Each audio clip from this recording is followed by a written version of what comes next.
if you were president of the United States, what is one action you would make sure every American citizen had to take every day?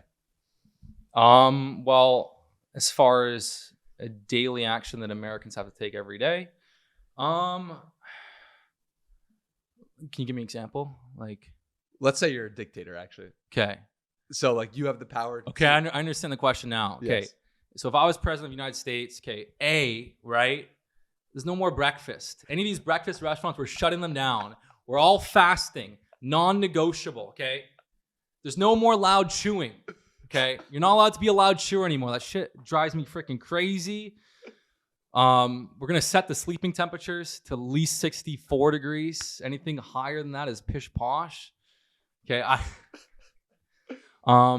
You really sleep at 62 degrees? I sleep at 62. Like I can sleep at 64, 65 with a fan on. I can do it, but 62 is my shit. Wow. Yeah, and you know what? You know what the sign is? The sign that a girl freaking really loves you is that when she really is fuck it. She's like, oh yeah, I like it cold, and then when they adapt to that, I'm like, oh shit, she loves me.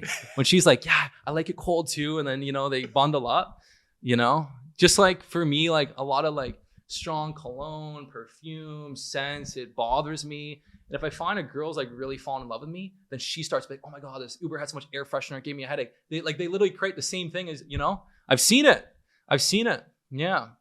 So, okay. So no breakfast. Yeah. No chewing, 62 degrees for sleeping conditions. Well, so obviously if I was president, I wouldn't want to create any things that people have to do. I'd want people to have more freedom. Yeah. And it's funny, I'm looking at the US and moving here. The US tax code is insane. It is so complicated and confusing. You guys got some crazy tax code here, but I would, I would, create a bit more freedom, a little bit less, rules.